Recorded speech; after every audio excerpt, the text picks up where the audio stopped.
quem está na área de óleo e gás, às vezes não entende quão estratégica é a geofísica. A geofísica, dos métodos indiretos, a sísmica, né, dos métodos indiretos de geofísica, a sísmica em específico é o principal método, ainda é.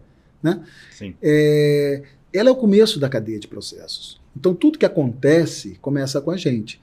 Então, a gente não pode, a gente tem que incluir essas pessoas, senão nós não estaremos sendo justos. Então, quando eu ouço falar, para mim, quando eu escuto executivos da Petrobras, executivos de empresas grandes falarem sobre transição justa energética, eu sei por isso que eu te falo, desde o começo eu consigo ver todos os lados. Quando falam essa figura de linguagem, não é uma figura de linguagem para mim, é uma realidade.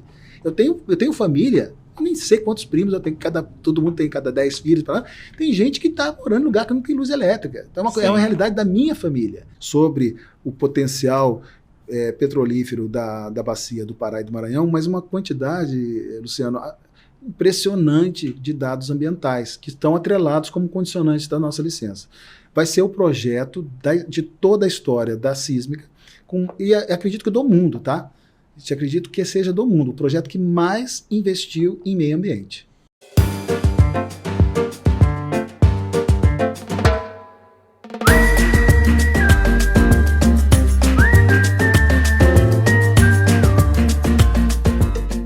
Olá, meus amigos, sejam muito bem-vindos a mais um episódio do B2S Podcast. Eu sou Luciano Pereira, geocientista e fundador da Business to Science e host do B2S Podcast. Nossa missão aqui é bater um papo e aprender sobre tecnologia, ciência e negócios com pessoas que fazem a diferença na nossa sociedade. E nesse episódio, vamos falar sobre geociências, mercado de óleo e gás e os desafios do desenvolvimento sustentável para o setor de energia. Hoje, vamos bater um papo com João Correia, um dos principais executivos e especialistas da indústria de serviços e energia no Brasil. Profissional que integra expertise técnica, liderança e visão ampla sobre o mercado e sobre pessoas. Pai do Lucas, geocientista e atualmente é o Country Manager da TGS no Brasil, empresa norueguesa de serviços e dados geofísicos que suportam a exploração e produção de energia em todo o mundo. João, muito obrigado por aceitar o convite de participar aqui do B2S Podcast. Luciano, eu que agradeço aí, muito, desde que a gente começou a conversar sobre a sua ideia, né, antes até de ter a gravação do primeiro episódio, eu fui entusiasta da sua ideia, acho extremamente inovadora, porque a gente precisa mostrar para a geração que está vindo aí, né, as pessoas que estão tentando aí alcançar uma posição no mercado, mostrar como é que é essa trajetória, mostrar o lado humano de quem chegou a algum lugar, né, e como é que é essa trajetória, e o que significa para essas pessoas chegar a algum lugar, né, e como que a gente pode contribuir para a evolução da nossa sociedade. Perfeito, João. E acho que você tocou num ponto que eu gosto muito, e normalmente eu sempre começo trazendo um pouco a trajetória da pessoa, principalmente no teu caso. Eu acompanho bastante a sua carreira e vejo a sua capacidade de permear núcleos distintos, de integrar conhecimentos e pessoas em diferentes setores. Falando aqui do setor de energia, óleo e gás, serviço, ambiental. Então você permeia vários desses grupos. Isso é uma característica humana muito importante e que nos dias de hoje, que a gente tem visto muita dificuldade em permear diferentes nichos, diferentes opiniões e pontos de vista, sem dúvida é uma característica muito importante para quem está liderando qualquer processo.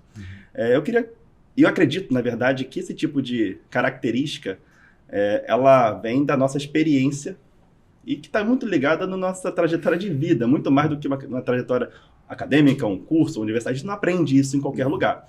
Então, eu queria te perguntar se tem relação, como que é, e para você contar um pouquinho da sua história, como que você enxerga essa sua característica hoje, tão importante na indústria que você trabalha, com a sua história, de onde vem. Então, eu queria te perguntar realmente onde você nasceu com essa trajetória aí até aqui. Tá, beleza.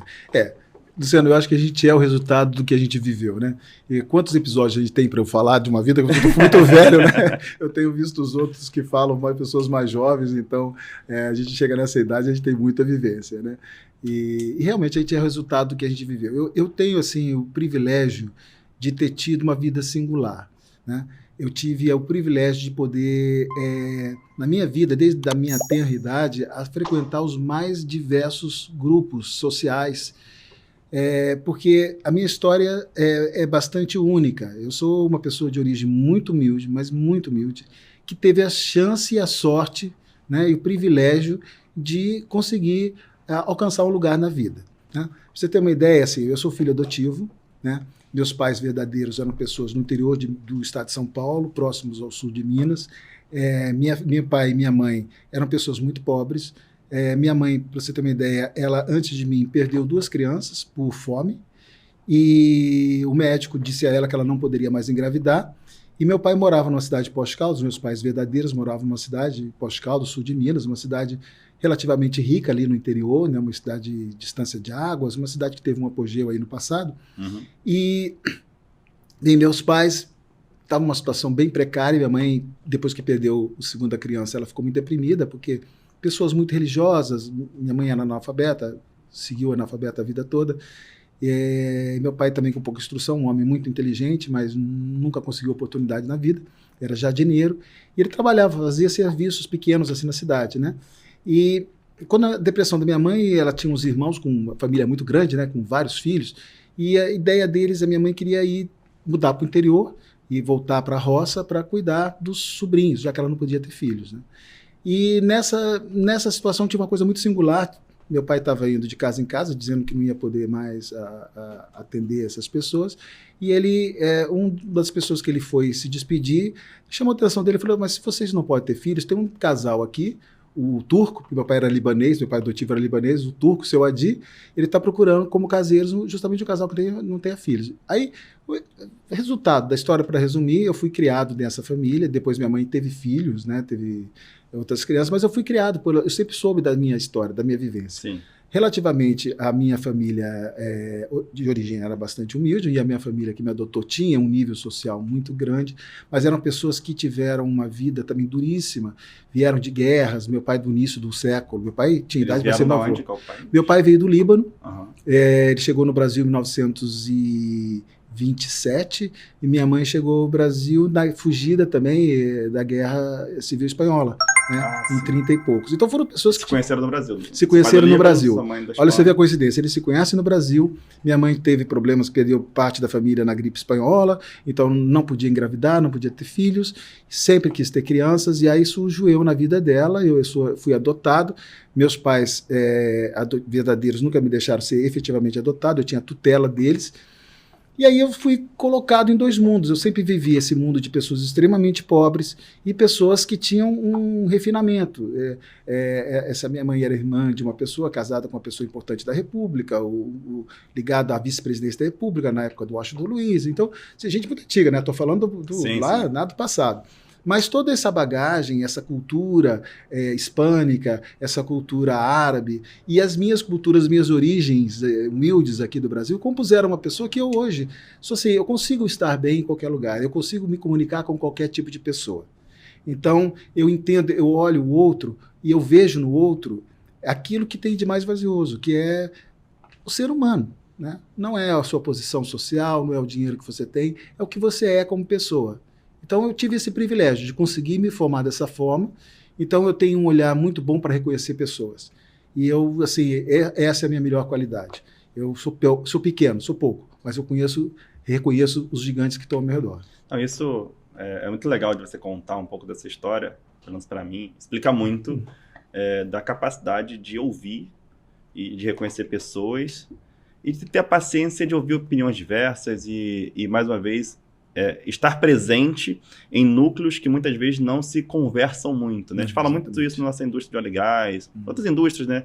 São núcleos com conhecimento muito, muito avançado em vários temas, mas que muitas vezes ficam isolados devido a essa dificuldade, na minha opinião, de comunicação, de comunicar o mais simples ou de buscar essa comunicação com o diferente. E eu acho que isso atrapalha muito o nosso ecossistema. Acho que o nosso ecossistema pode ser muito acelerado no sentido dos avanços aí do mundo, né, em relação aos temas que estão buscando, se tiver essa conexão. E a gente vai tratar um pouquinho mais disso na frente, falando mais da nossa área, principalmente quando está falando de desenvolvimento sustentável, de exploração e produção na parte de óleo e gás, energia. Então, acho que esse tema é um tema que eu queria trazer com você mais na frente, já que você tem essa bagagem, experiência de estar nesses núcleos, nessas discussões e trazer esse conhecimento para a gente. Então, João, eu queria agora entender a partir desse núcleo familiar, como que você vai parar nas geociências? Essa é outra história muito interessante, Luciano, porque eu comecei muito jovem, eu sempre fui acelerado na escola, né? Eu entrei com 5 anos, já me colocaram no primário, porque essa minha mãe que era espanhola, ela exigia muito de mim, né? Ela tinha tido uma vida muito dura, então ela tinha uma preocupação muito grande com a minha formação. Ela sempre dizia, João, podem te tirar tudo. Como ela perdeu, como a família perdeu, como a família do meu pai perdeu, quem vive uma guerra, né, sabe que de uma hora para outra nós estamos vendo as guerras agora, né? Sim. Agora nós vamos ver outra coisa terrível, que vão ser essas tragédias climáticas, que uma pessoa tem uma coisa hoje, amanhã não tem mais nada. E ela sempre me dizia assim, meu filho, a única coisa que você tem é o que você carrega no seu cérebro, é o seu conhecimento. Isso daí é o que vai fazer com que você seja qualquer pessoa em qualquer lugar que você vá. Então eu investi muito nisso.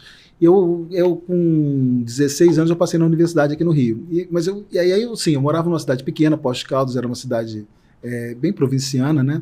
E eu tinha sempre, minha mãe me expunha muita cultura, eu lia Dostoiévski quando tinha 12 anos de idade, então assim, uma coisa meio maluca. Era uma criança um pouquinho diferente aí. Acelerada, né? Por isso que eu sou meio acelerado, eu não sei, sabe por quê? Porque minha mãe me empurrava para frente. Mas aí eu consegui, eu fui fazer... eu passei aqui para o Rio, para a faculdade, mas eu estava no 2º ano colegial, então não podia, eu estava entrando no 2º ano colegial, não podia fazer a faculdade, mas eu queria sair de Poços. O fato de eu ter passado na faculdade, eu falei, vou sair fora daqui, vou ver o mundo, né? Aí eu convenci minha mãe que eu tinha que fazer cursinho em São Paulo. Aí eu fui para São Paulo, um cursinho lá no Ângulo, era maravilhoso. Aí eu já tinha perdido meu pai, nossa situação econômica da minha família adotiva teve uma mudança drástica, a gente começou a entrar numa situação de carência, realmente não tinha mais aquele status, e eu tinha que render. O cursinho lá em São Paulo, se você ficasse entre os primeiros colocados, eles faziam simulados todos os meses, e o meu desafio era ficar entre os 3 primeiros colocados para conseguir a bolsa, né? A bolsa que eles nos davam. E aí, bom, fiz o cursinho sempre primeiro, segundo, terceiro, naquela faixa, para não pagar a faculdade, para não pagar o cursinho.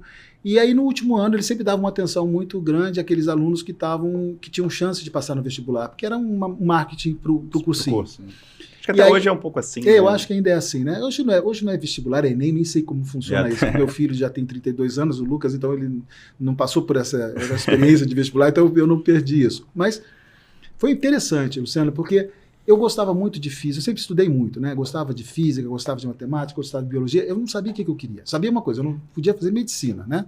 Isso para mim era muito claro, que eu não podia ver, não que não podia ver sangue, mas eu não conseguia ver alguém aberto ao meio, não teria como fazer isso.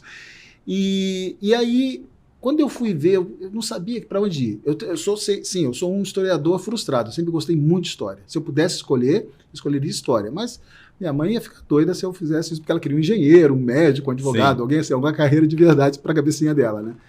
E aí eu assisti eu não sabia, nunca tinha ouvido falar de geologia. Quando eu vi o vídeo, que era muito bem preparado para a época, eu estou falando de 1978, né?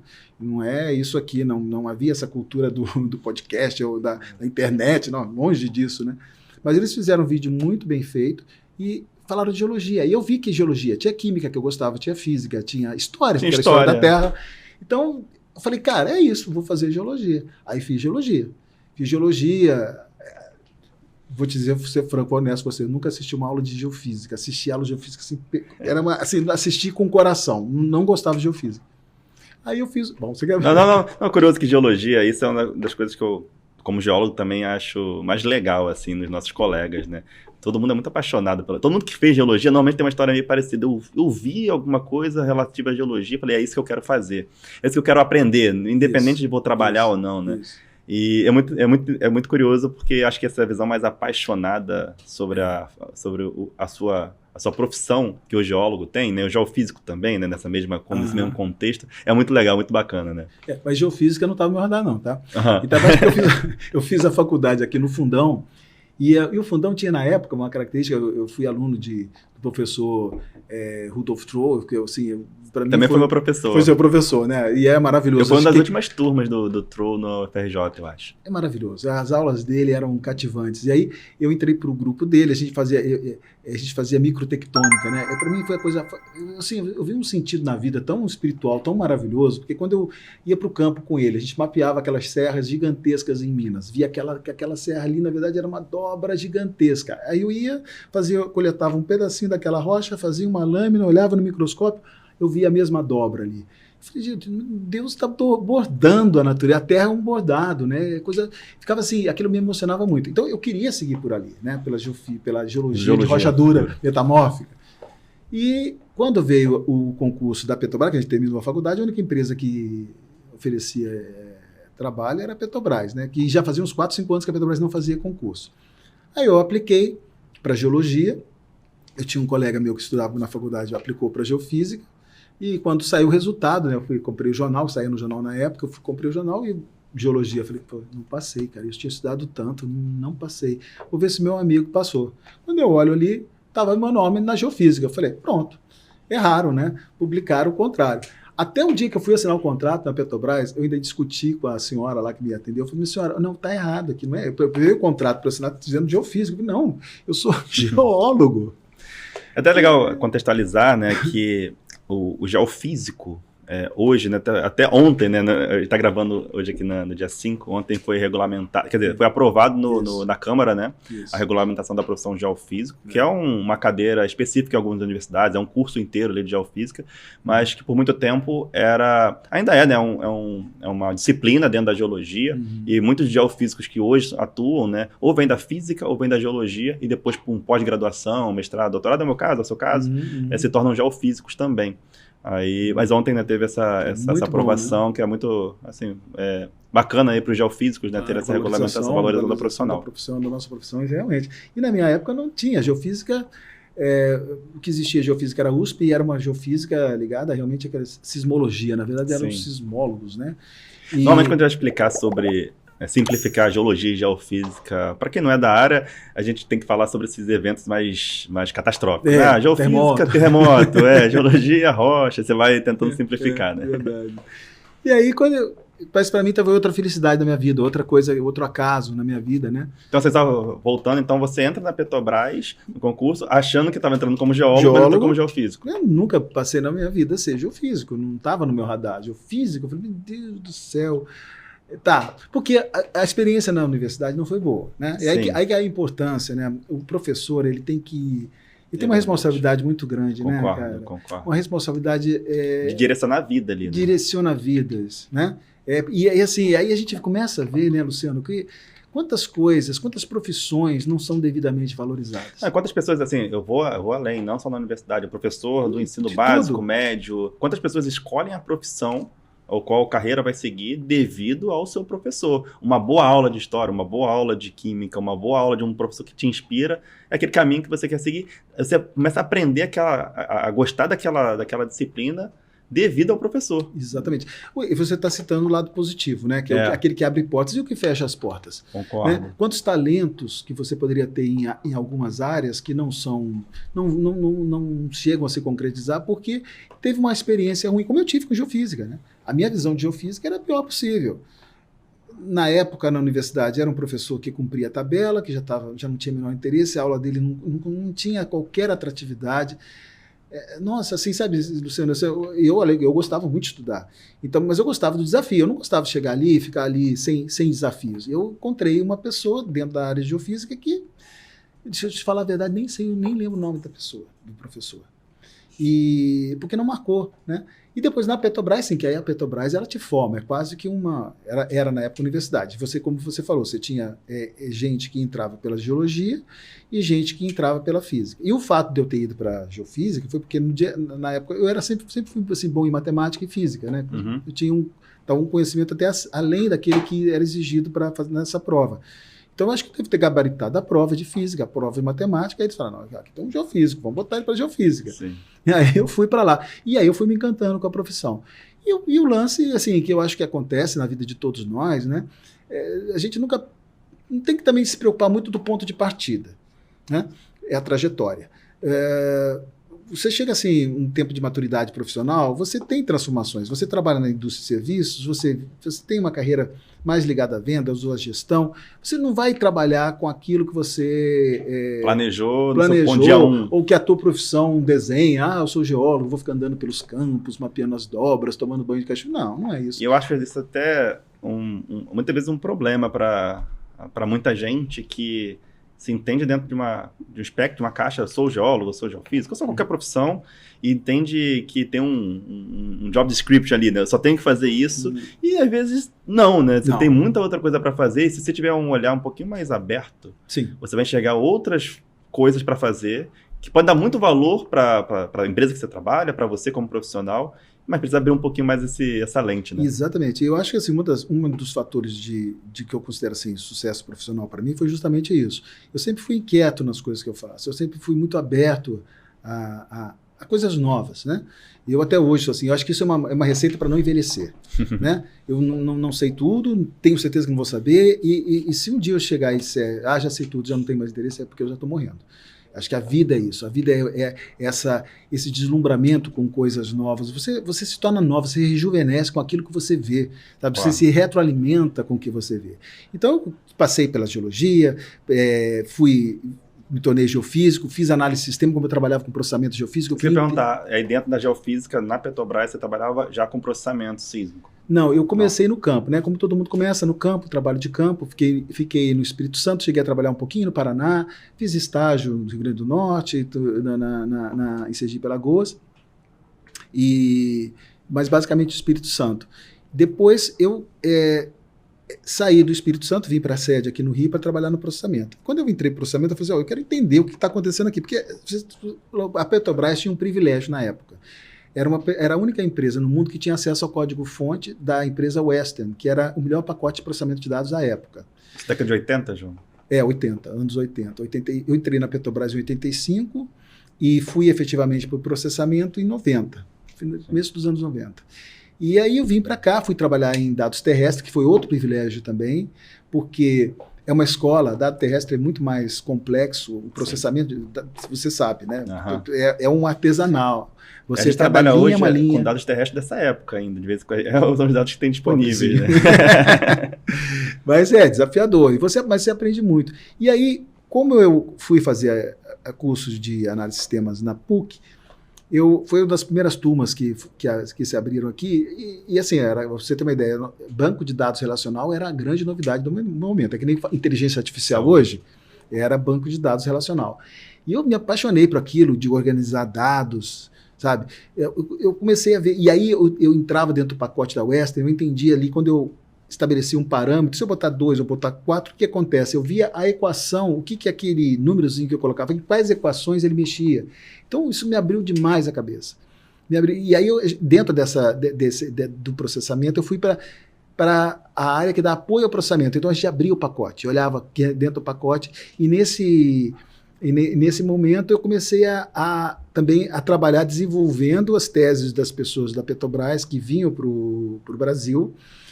Você tinha lá, a Petrobras mandava pessoas como o Eduardo Faria, né? Eduardo Faria, né? Você conhece, todo mundo conhece, uma pessoa muito querida da nossa indústria. Você tinha lá o Fernando Rocha. Ele que enviava para fora para poder fazer mestrado, doutorado. Fazer doutorado. Então, essas pessoas desenvolviam teses lá, né? Eles desenvolviam, que na época a gente estava começando a falar de migração, então Faria voltou com tese de migração, cada pessoa vinha com uma tese, trazia e implementava a sua tese. E eles desenvolviam o algoritmo. Entendi. Então, o pessoal ia para as universidades poder aprender sobre novas tecnologias e voltavam para a Petrobras trazendo essa tecnologia para implementar dentro do... Exatamente. Porque dentro das teses deles, eles desenvolviam algoritmos, desenvolviam procedimentos.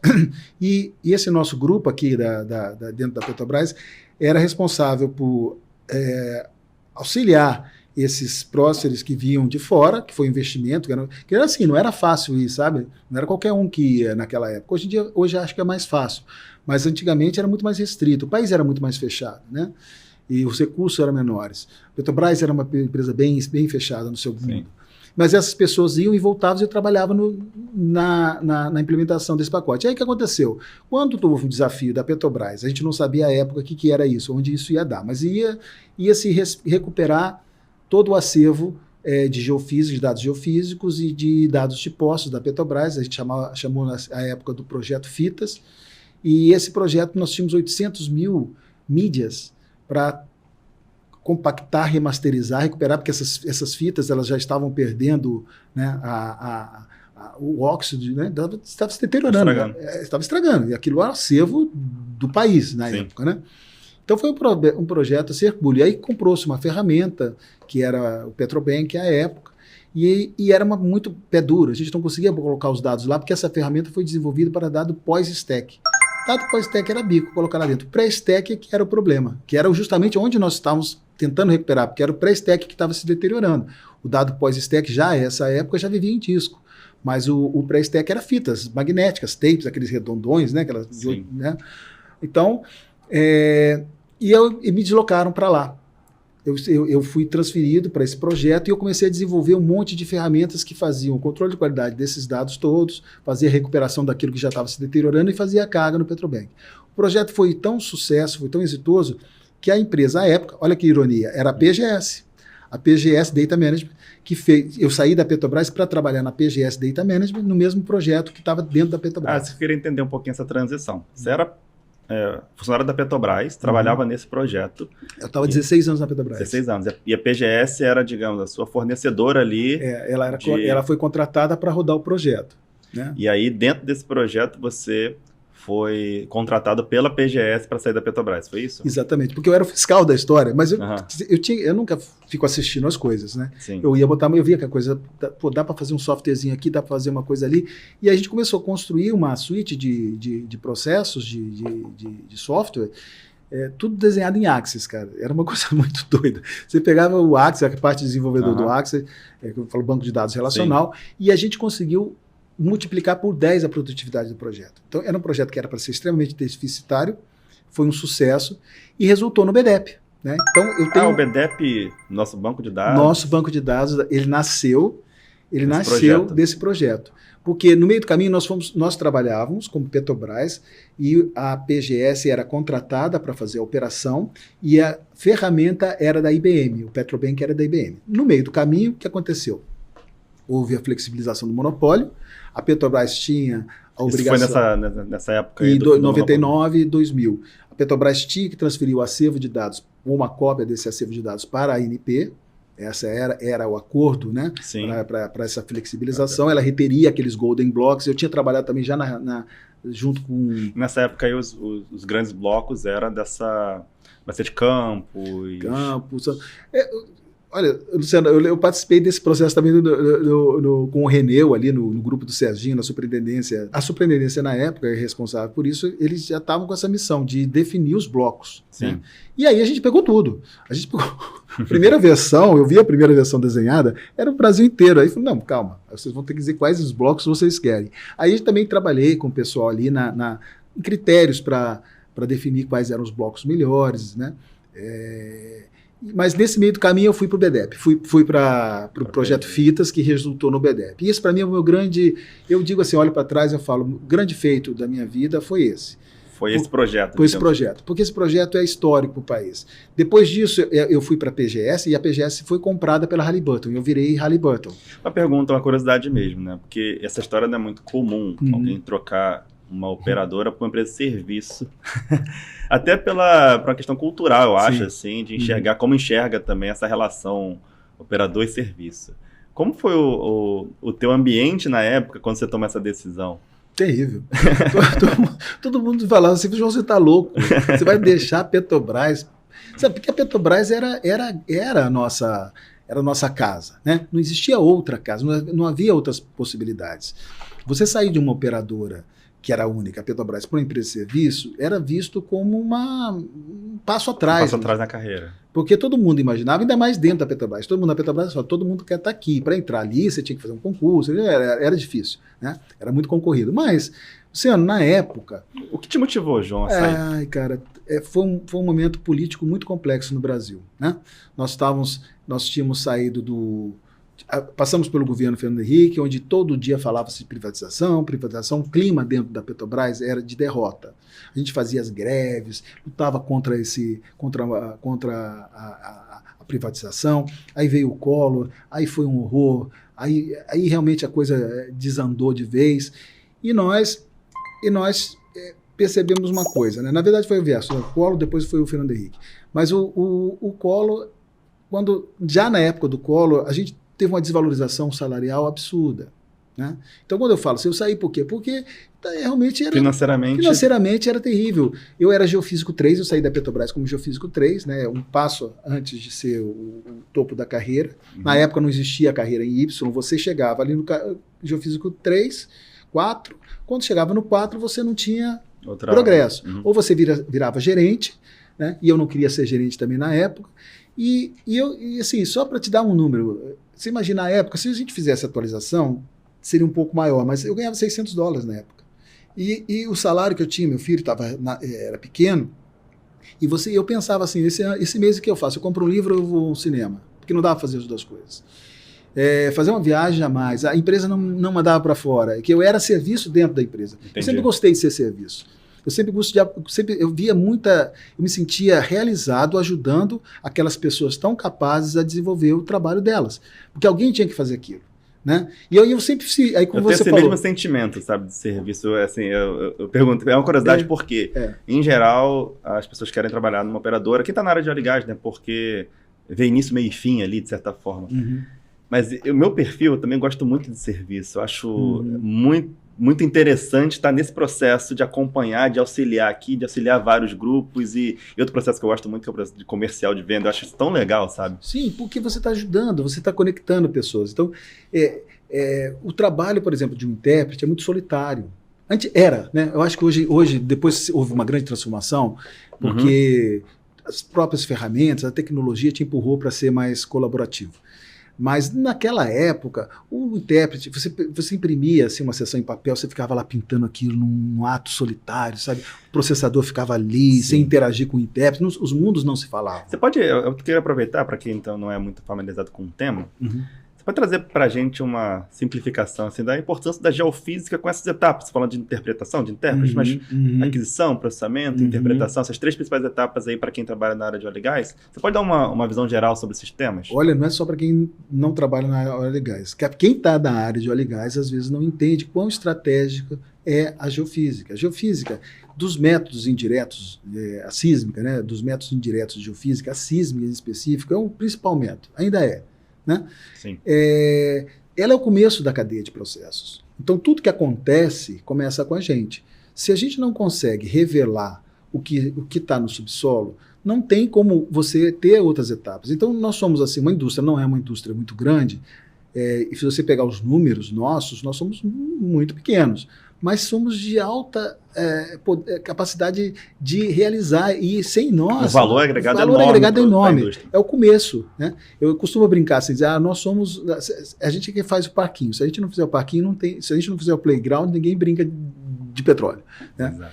Então, assim, é bastante... E a gente tem assim, a gente sempre vê à frente. Né? A gente vê o dado primeiro, a gente vê uma bacia... Nós tivemos agora, essa semana passada, um evento promovido pela SBGF para discutir a margem equatorial.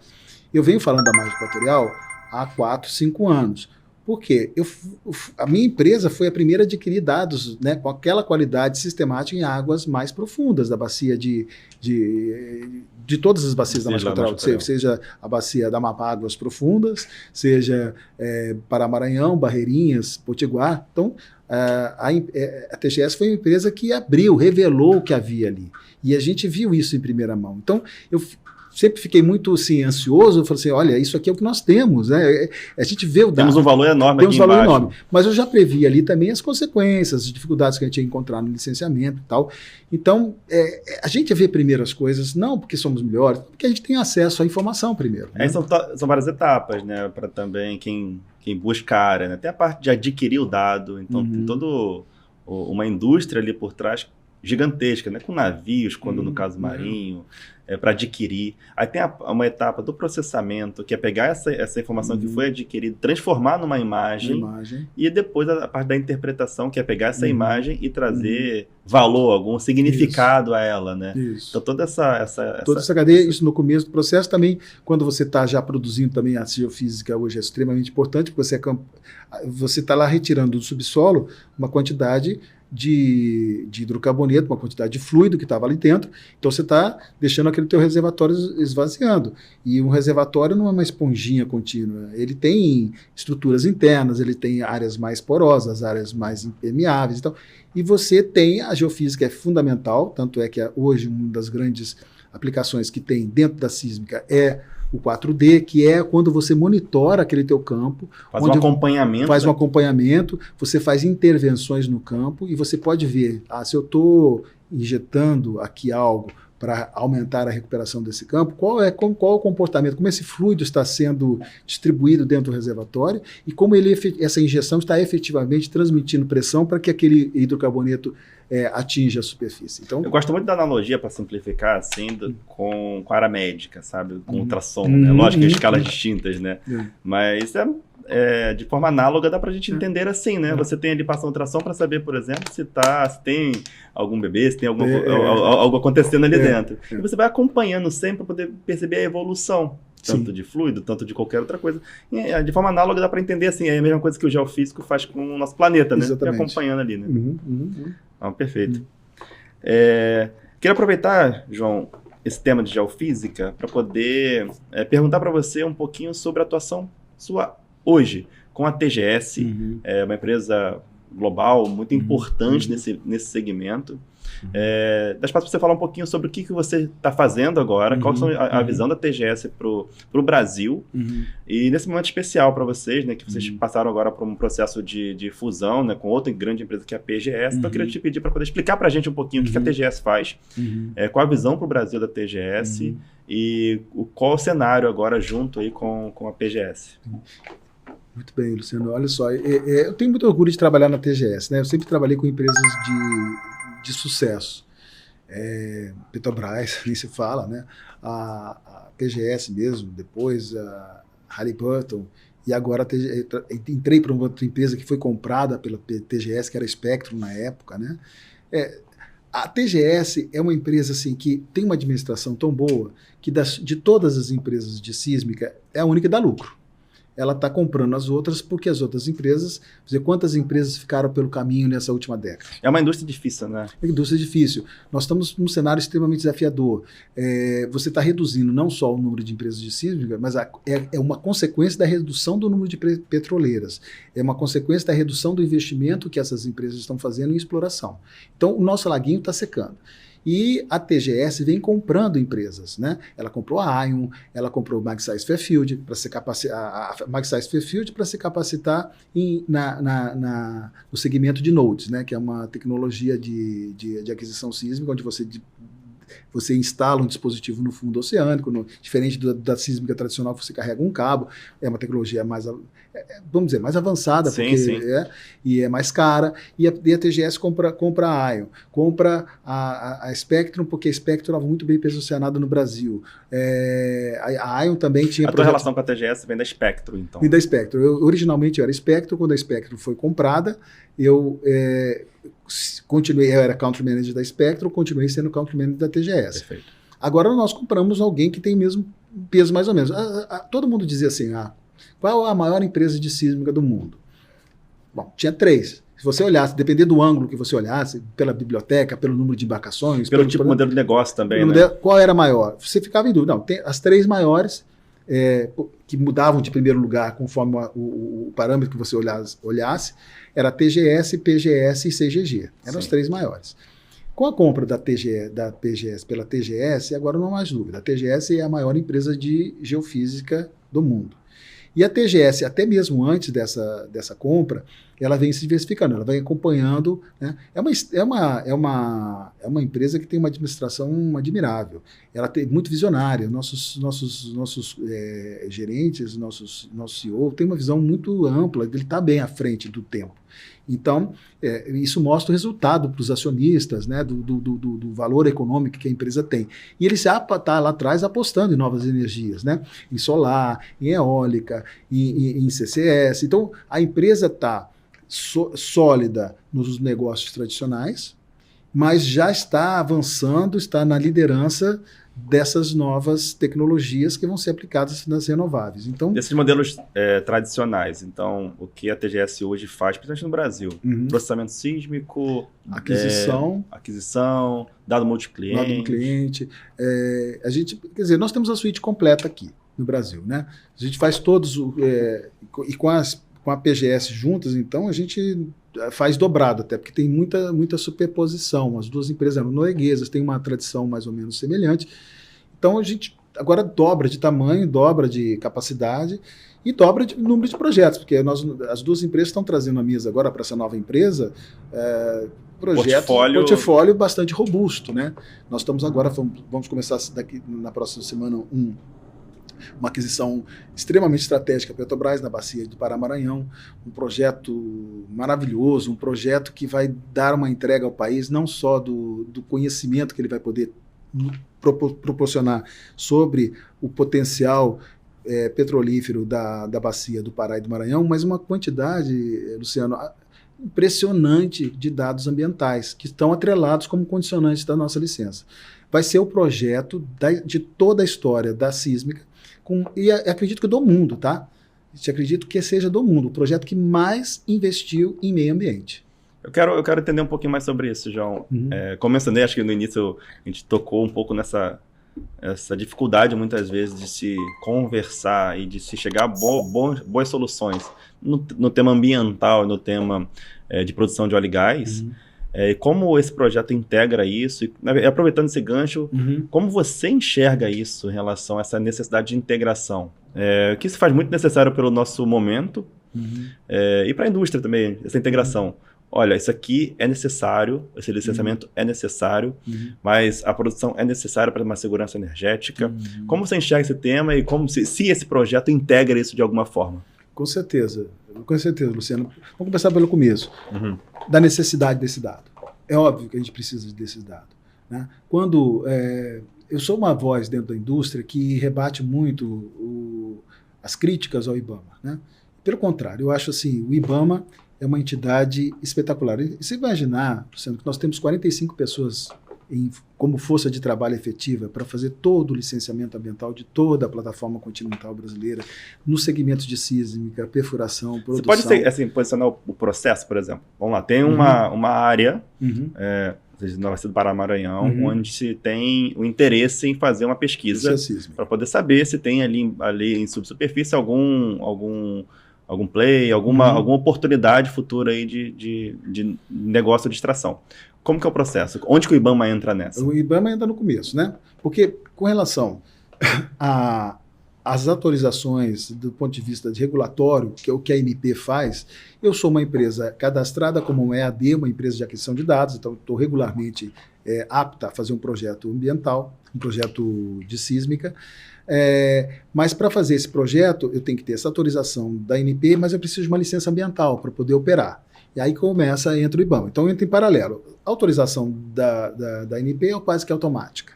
Né? Você tem uma autorização guarda-chuva por um período de tempo para operar com as tecnologias A, B e C na plataforma. Isso é interessante para o país porque estamos pesquisando, estamos conhecendo melhor a nossa subsuperfície e isso pode trazer riqueza para o país. Luciano, esse modelo brasileiro de regulatório é espetacular porque foi copiado do NPD lá da Noruega, né? Da ANP da Noruega. O marco regulatório nosso é quase um copia e cola do que é feito lá. E o que é ótimo, porque é espetacular. Porque o Estado brasileiro não precisa investir nenhum tostão, nem um centavo sequer. As empresas se degladeiam. PGS, CGG, Shearwater, todas as empresas de sísmica vêm para o Brasil, brigam entre si para conseguir fazer um projeto que são obrigados a entregar os dados que são adquiridos para o governo, porque esse dado não lhe pertence.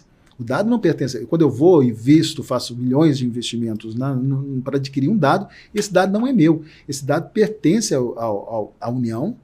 Eu sou obrigado a entregar ao BDEP, né? Nós temos onde entregar, por isso que eu fico muito orgulhoso, porque é onde nós retemos o conhecimento. Sim. Se você olhar a lei, a lei do petróleo, o valor do dado e o hidrocarboneto são iguais na lei. Tanto o dado quanto o hidrocarboneto são assets da União, e a União é responsável por cuidar desses recursos, sejam dados ou sejam o hidrocarboneto.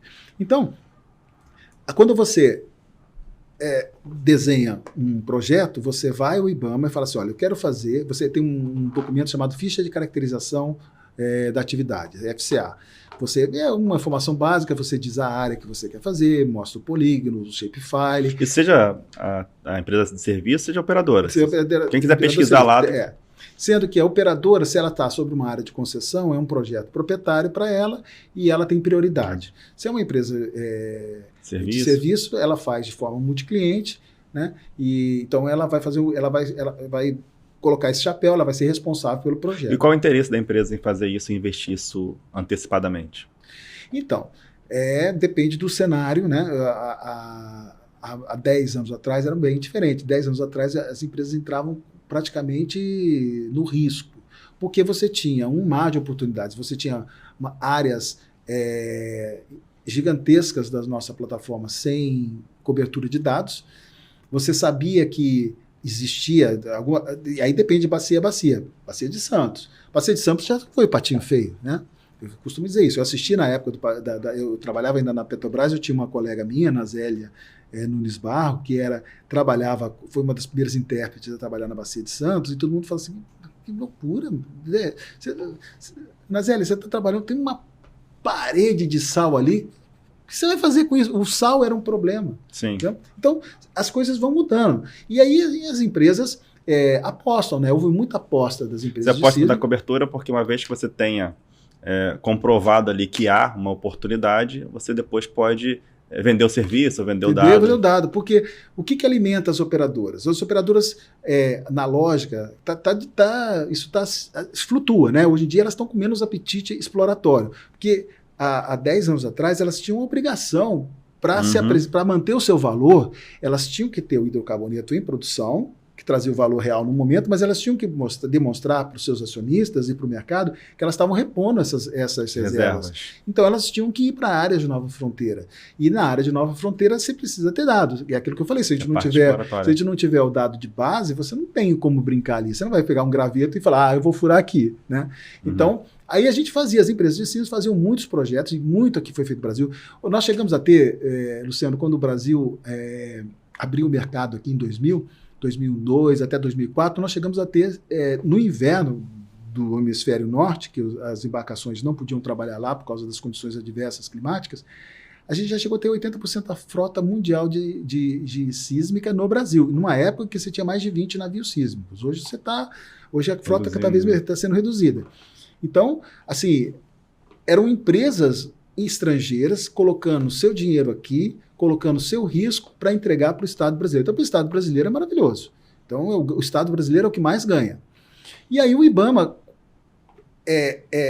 aí nós vamos para o IBAMA, né? Aí o IBAMA recebe esse pedido da gente, ele olha para a bacia e fala assim, olha, lembrando que a pessoa que vai tomar essa decisão, ela é responsável criminalmente pela decisão que ele tomar. Se der uma coisa errada ali, do IBAMA, um servidor do IBAMA tem responsabilidade criminal sobre suas decisões. Olha que loucura.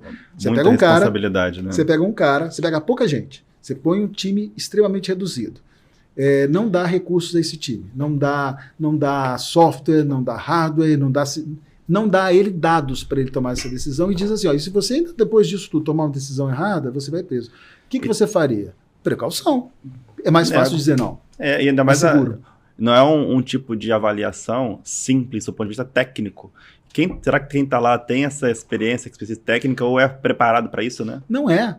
Quer dizer, não é assim. Para mitigar esse risco. Não há um plano de formação. Exato. Existem pessoas, eu digo assim, são pessoas extremas, são brasileiros, servidores extremamente dedicados, porque apesar de todas essas condições adversas, estão lá, dando sua cara. E é lógico, existe muita ideologia do lado deles. E há muita pressão também popular em cima de qualquer decisão. E olha só, em qualquer lugar do mundo, Luciano, qualquer país do mundo, vai no Canadá, vai na Austrália, qualquer país sério do mundo, quem faz esse tipo de trabalho de meio ambiente tem uma pegada ideológica forte em função da preservação ambiental. E eles estão lá para isso, para preservar o meio ambiente. Agora, o que está desequilíbrio no Brasil? Não tem dado. Não tem dado. O Estado brasileiro não faz essa coleta de dados. Para você ter uma ideia, o governo americano, BOEM, que é o Bureau of Oceans, é uma entidade assim, respeitadíssima que faz os estudos de baseline dos oceanos nos Estados Unidos. São eles que são o IBAMA deles lá para esse assunto. Eles investiram para poder abrir o Golfo do México, eles investiram dinheiro do Estado americano, 5,5 milhões de dólares, para fazer série de levantamentos de biodiversidade, socioeconomia, todos esses 5,5 milhões de dólares. Nós vamos, como indústria de sísmica, só nesse ano. Mas você diz as empresas. As empresas de sísmica por conta das suas condicionantes. Sim. Porque você só faz hoje pesquisa, você tem duas vertentes de pesquisa, ou condicionante dada pelo IBAMA, ou verba de P&D. Só que a verba de P&D, o que é feito com verba de P&D, ninguém sabe. Não é uma coisa que tenha visibilidade. A licença ambiental, as condicionantes são públicos, são dados públicos, você pode pedir acesso a eles no IBAMA. Claro que você vai ter que ir lá pedir um xerox, né? Uhum. É público, pero não muito, né? Você vai ter que ter uma dorzinha para pegar esse dado. Não tem uma base única nacional e coisas do gênero. Isso a gente está tentando, como indústria, resolver. E é isso que a indústria tem que fazer agora. A indústria tem que entender esse problema, tem que se unir e contribuir para esse conhecimento vir. Agora, Luciano, o que me deixa, o que deveria incomodar todos nós é o fato de que nós vamos fazer um investimento só em 2024, biênio 2024 e 2025, com dois projetos que vão acontecer na margem equatorial, vai ser investido algo da ordem de 25 milhões de dólares. E os Estados Unidos investiram 5,5 milhões de dólares. Isso é um sinal que nós estamos investindo muito mal. Ou estamos gerando resultados e não estamos contando para ninguém, ou não estamos organizando as informações, não estamos dando visibilidade a isso que está sendo feito. Então é uma chamada, né? A gente como indústria tem que se acordar para isso. E essa é a minha bandeira hoje. Ou eu vou a qualquer lugar, até reunião de condomínio, eu vou lá e fico falando sobre isso. Porque eu acho que a gente tem como sociedade acordar e o IBAMA está lá, o IBAMA está dizendo o que eles querem, né? O que o IBAMA quer? Eu quero isso, são os elementos que eles necessitam para a tomada de decisão. Então aí quando o IBAMA pega uma área assim, ó, isso vai ficar quanto tempo aqui? O que a gente sabe sobre os cetáceos que vivem aqui? Tem ideia. Então vamos botar um projeto para monitorar cetáceos, vamos botar um projeto... Então a empresa, por exemplo, vocês investem em pesquisa em todas essas áreas ambientais para coletar informações para o próprio IBAMA. Desde Exatamente. Fauna... Tudo. Fauna, hoje a gente olha assim, com o entendimento que a gente tem, nós estamos gerando um mapa de biodiversidade.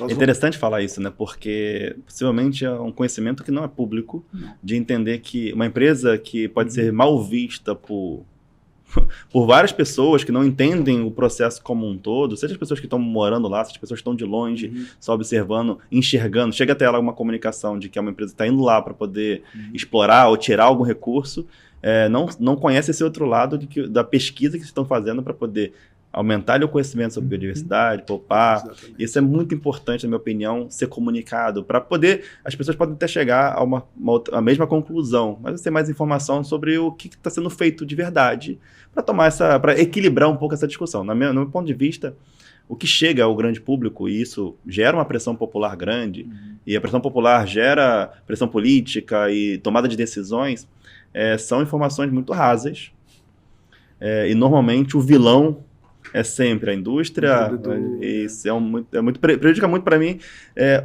o desenvolvimento de todas as áreas, inclusive ambiental. Com certeza. O que eu converso, tem vários amigos ambientalistas, eu digo, olha, você só pode preservar aquilo que você conhece.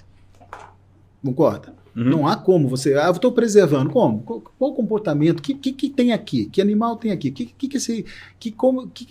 Quando ele se reproduz? Para onde ele vai? O que ele come? Qual é a cadeia? Como é que ele vive? Como é que é esse espaço que ele vive? O que é sensível a ele? Se a gente não sabe isso, como é que você pode dizer que está preservando? Porque se não for a indústria do petróleo que vai entrar ali, vai ter a navegação, vai ter a pesca, vai ter uma série de indústrias que vão ser nocivas também. E nenhuma dessas indústrias, nem o Estado, investem em gerar esse conhecimento. Exato. Nós estamos gerando esse conhecimento. O que você citou muito bem, uma coisa extremamente importante, que é outra bandeira que eu estou levando e eu espero em breve poder anunciar, anunciar que neste projeto que nós estamos fazendo na Margem Equatorial, a gente vai fazer diferente. Nós vamos investir forte em comunicação.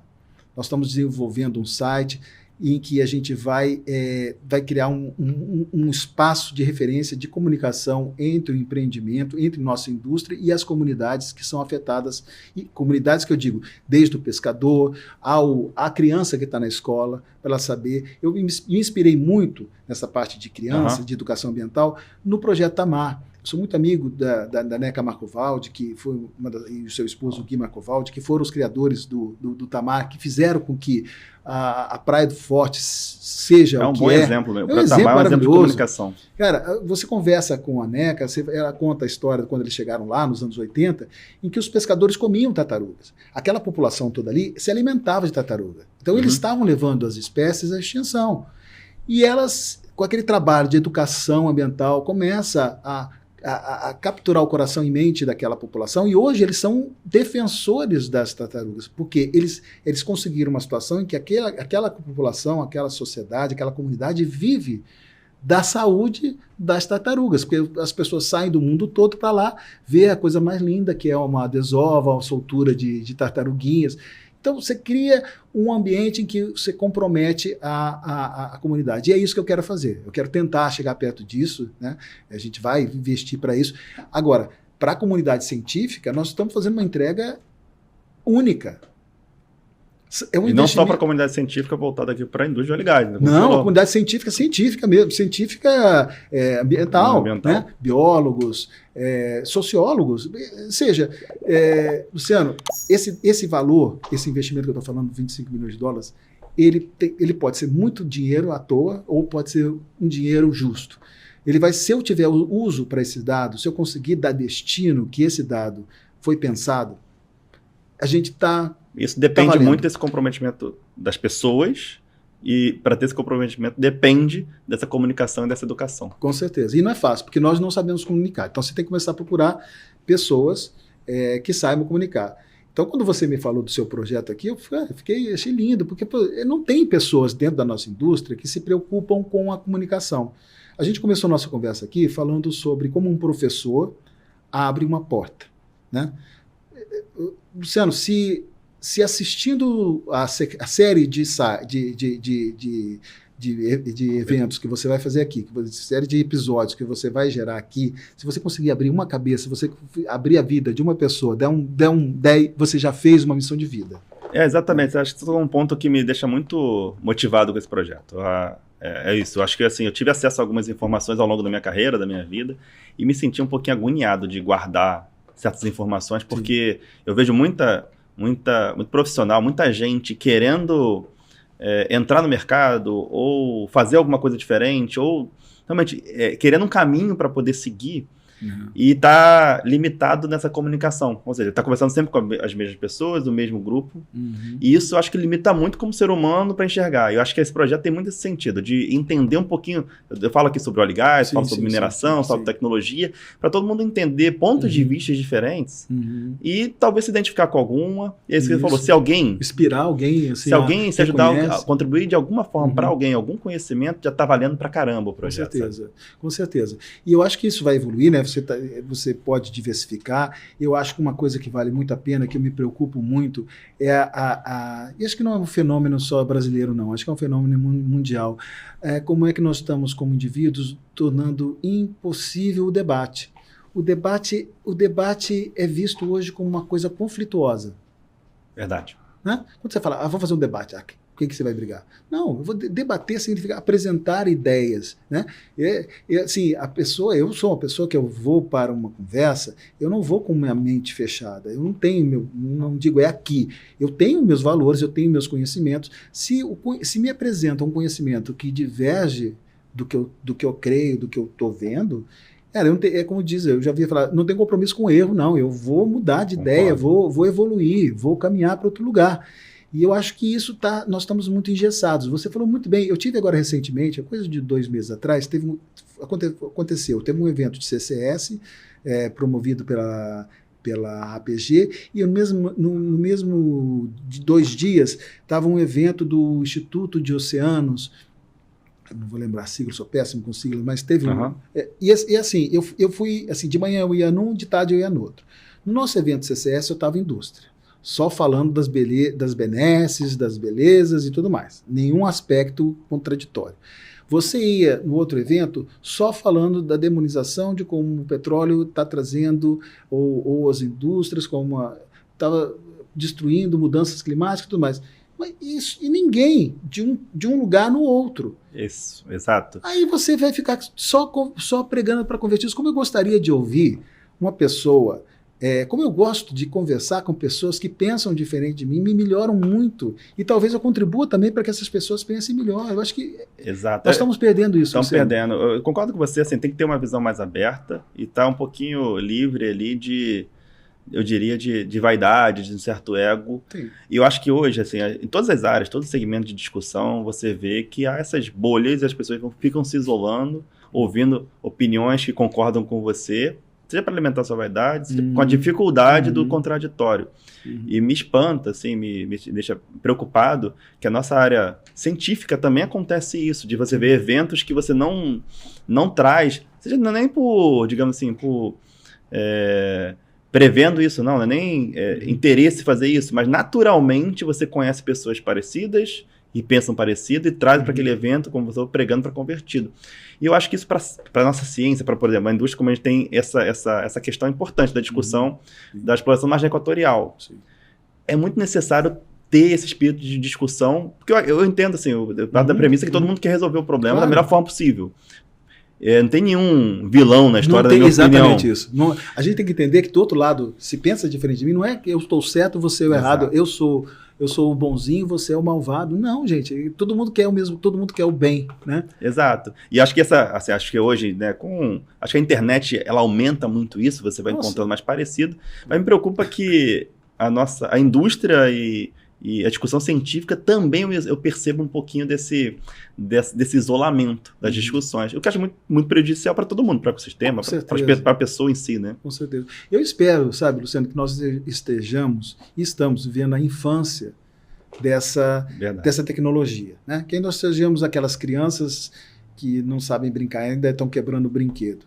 Porque o sonho da gente lá atrás, eu que sou mais velho, cara, eu não tinha celular, cara. Você marcava um encontro com alguém, você tinha que ir, porque você não tinha como avisar a pessoa que você não ia poder ir. Hoje que você está no Zap, você tinha um processo de comunicação muito mais sofisticado, porque você escrevia uma carta para alguém que estava distante, você escrevia a carta, você passava ela limpo, aí você mudava, você ia mudando, teu pensamento... Você pensava mais. Você pensava mais, você dedicava aquilo, você ia postar no correio, aquilo lá levava 2, 3... Ou seja, a comunicação era algo degustado. Hoje é raso. É o WhatsApp, aí não é só a comunicação que é rasa, o conhecimento é raso.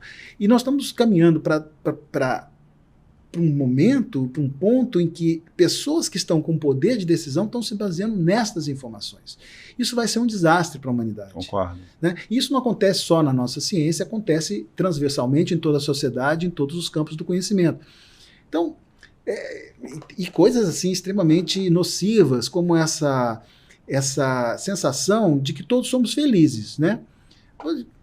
Eu estava vendo agora, por conta da Adélia Prado, ela ganhou o prêmio Camões, então estão mostrando vídeos dela. Eu vi um vídeo dela no Roda Viva, de 2014, 2015, espetacular, onde ela fala sobre o sofrimento, que ela critica, em 2015, o fato de se demonizar o sofrimento. Ela fala que o sofrimento faz parte da nossa vida. Você tem que sofrer, todos nós nascemos e temos o sofrimento em nós, porque a gente vai acabar um dia. Nós temos o sofrimento da finitude da vida. A gente tem um sofrimento, você tem uma alegria quando você vê uma criança para nascer, mas você vai passar pela tristeza de ver seus pais morrerem. Se tudo acontecer na ordem natural das coisas. Então, a vida tem sofrimento, a gente tem que entender que o sofrimento nos faz crescer. E hoje você vê assim, se vende dentro da internet, por isso que eu digo que a gente está brincando com isso, a gente vende a ilusão de que somos felizes. Você só vê pessoas felizes no Instagram, você só vê pessoas dizendo coisas bonitas aqui lá. Só vê profissionais bem-sucedidos no LinkedIn. Exato. E aí você olha assim, você fala assim, gente, como eu sofro, meu sofrimento fica maior, porque eu não posso nem mostrar o sofrimento que estou tendo, e por que eu sofro se é todo mundo feliz? Você se compara com algo que está muito longe de você, com pessoas dos mais variados tipos que não tem a ver com a sua realidade. E pior, né? Com a melhor parte que as pessoas querem mostrar. Então, esse é o receita para você se sentir mal, né? E eu fico pensando, sabe, Luciano, eu fico preocupado porque se isso abala pessoas com uma trajetória que eu tive, com a maturidade que eu tive, já aqui, né, dobrando o cabo da Boa Esperança, se isso me afeta, imagina um adolescente. Se eu vivesse nesse mundo com um adolescente, cara, eu não sei se eu chegaria onde eu cheguei, não. Então vai ser muito mais desafiador aos jovens que estão chegando agora, e se a gente está falando aqui para eles, eu diria assim, aceitem o sofrimento como uma chance de superação, como uma chance de se tornar uma pessoa melhor, como uma chance de desenvolver algo que é cada vez mais raro nesse mundo, que é a empatia. Se a gente não se colaborar, nós somos uns macaquinhos que saímos da árvore, nós não temos defesa nenhuma. A nossa única defesa é a nossa inteligência e a gente está abrindo mão dela. A gente está abrindo mão de poder ser uma comunidade receptiva, inclusiva, para tentar criar uma bolha inclusiva e exclusiva do resto. E por isso eu acho que nós estamos na infância disso, que vai chegar algum momento, tem que chegar esse momento, senão vai ser o nosso fim. Vai ser o fim da sociedade como a gente conhece, talvez caminhemos aí para uma extinção Eu entendi o que você falou, assim, eu acho que tem esse espírito de autoproteção do sofrimento, né? Uhum. E acho que talvez seja esse o caminho que muita gente está buscando, de se isolar em bolhas que se protegem ali, tanto da opinião, quanto de qualquer coisa que seja contraditória ao que você pensa, porque ali você vai estar protegido. Eu estou feliz aqui porque eu estou igual, eu não tenho contraponto. Amigo. Só que isso é um pouco infantil, como você falou, porque o mundo não é esse, você não vai conseguir estar isolado naquela bolha por muito tempo, e aquela bolha também não vai ser aquela bolha te protegendo o tempo inteiro. Então eu entendi o que eu concordo um pouco, sabe? E a gente só chegou onde nós chegamos como sociedade, como uma espécie, porque a gente teve essa ebulição. Imagina se nós tivéssemos lá atrás duas cavernazinhas, né? Que fossem só 2 cavernas no mundo, e cada caverninha pensando como pensava. O que existiria hoje? Não teríamos tudo que temos, não chegaríamos não sobreviveríamos. Isso transporta, isso que é o que me preocupa, isso transporta para ações práticas na própria indústria, como a gente está colocando esse equilíbrio aqui entre licenciamento ambiental, exploração e tudo mais, né? Isso. Voltando um pouco nesse tema, João, eu queria, assim, você citou aqui o projetos, né, e como você está enxergando o cenário para os próximos anos para energias renováveis. Eu queria entender um pouquinho melhor como que a geofísica, dentro do campo que você trabalha, enxerga... Eu já vi, né, que vocês têm buscado aí trabalhar na parte de energias eólicas, CCS também, seria legal você explicar um pouquinho do conceito, para essa transição para essas energias renováveis e como a geofísica contribui nessa área. Excelente. Olha só, eu acho que uma coisa assim, outro ponto polêmico, é quando a gente fica assim, tentando achar quem é o vilão do aquecimento global. Ok, há uma relação direta entre aumento do CO2 e aumento da temperatura. Eu acho que isso está pacificado, embora eu escute algumas divergências sobre o assunto. Mas eu acho que a maioria das pessoas concorda que uma atmosfera com mais CO2, e até pelo registro histórico, uma coisa coincide com a outra, então há uma relação científica de causa e efeito. Mas qual é a causa disso? Não importa mais. Nós estamos nessa situação.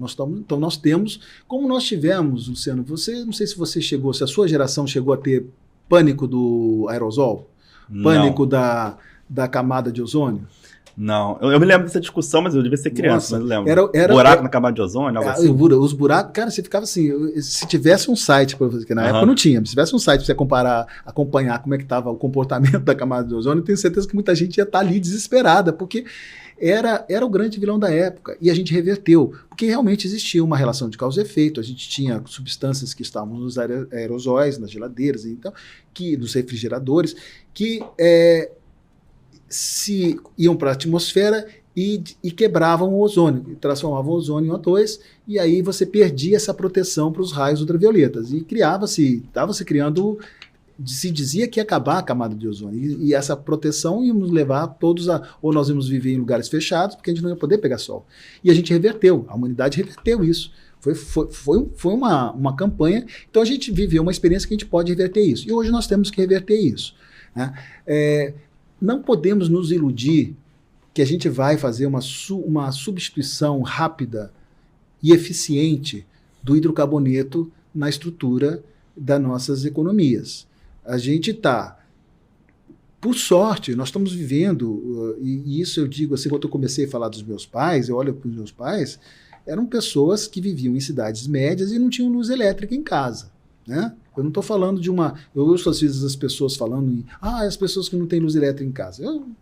Eu sou fruto de uma família que eu tinha lamparina em casa. Até os 10 anos, quando eu ia para as casas de um pai para outro, era lamparina. Era que eu sinto cheiro de lamparina, me lembra a infância. Entendeu? Minha mãe passava ferro elétrico e botava carvão. Ela, tadinha, ela fazia aquilo, era doméstica, ela trabalhava, passava a roupa para fora, e aí aquilo lá, que caiu o carvão, ela tinha que voltar com a roupa para lavar. Então, assim, é uma vida dura. Isso acontece, João. Acho que não associa uma coisa a outra. Nessa discussão toda, por isso que eu acho que é tão superficial, quando... Assim, é muito sensível, ainda mais quando a gente fala de questões ambientais e tudo, a nossa empatia pelo meio ambiente. Isso é natural do ser humano até, de ter uma certa empatia. Claro. Nossa, a gente não pode danificar ou prejudicar o meio ambiente. A gente tem que ter essa empatia. Só que não tem essa relação, não consegue entender a relação direta da melhoria da qualidade de vida e, consequentemente, do tempo de vida humano, do como o ser humano consegue ter hoje condições melhores graças a toda essa indústria. Claro. Não associa diretamente. Exatamente. E que a gente tem que continuar incluindo pessoas nessa cadeia. A gente não pode achar o seguinte, quem vive nos grandes centros, quem é classe média baixa mesmo num grande centro, não tem ideia do que é viver no interior, onde você não tem um médico, onde você não tem luz elétrica, onde você não tem garantia de água, onde você não tem garantia de comida. Então, a gente não pode, a gente tem que incluir essas pessoas, senão nós não estaremos sendo justos. Então, quando eu ouço falar, para mim, quando eu escuto executivos da Petrobras, executivos de empresas grandes falarem sobre transição justa energética, eu sei por isso que eu te falo, desde o começo eu consigo ver todos os lados. Quando falam essa figura de linguagem, não é uma figura de linguagem para mim, é uma realidade. Eu tenho família, eu nem sei quantos primos eu tenho, todo mundo tem cada 10 filhos. Tem gente que está morando em lugar que não tem luz elétrica. Então é uma realidade da minha família. E eu tenho que... eu sempre sinto, sabe, Luciano, toda essa história, eu tenho uma sensação de dívida. Eu tenho uma dívida com o mundo, eu tenho uma dívida com alguém, uma dívida porque eu tive muito. E eu tenho obrigação de trazer mais gente para dentro. Então eu sempre tento ser muito generoso com jovens que estão trabalhando comigo, porque eu tive essa generosidade, a vida foi generosa comigo, eu tenho que trazer isso também. E na questão ambiental, a gente tem que ter isso na equação. Então a transição energética, ela vai acontecer, mas não na velocidade que a gente espera. Então o hidrocarboneto, ele ainda vai ter um período longo de existência, vai ser mais longo do que a gente pensa, eu tenho convicção disso. Mas a gente tem que agora reverter o quadro e pegar a mais-valia que o hidrocarboneto tem, pegar esse dinheiro e investir nessa transição, e investir na inclusão. Porque aí você vai falar com as pessoas e fala, mas olha só, o hidrocarboneto não traz isso, olha os ROIs, olha a Macaé, olha... Sim, foi errado, vamos fazer certo? Vamos melhorar a discussão, vamos melhorar, vamos capacitar a sociedade a requerer os seus direitos, porque isso é direito.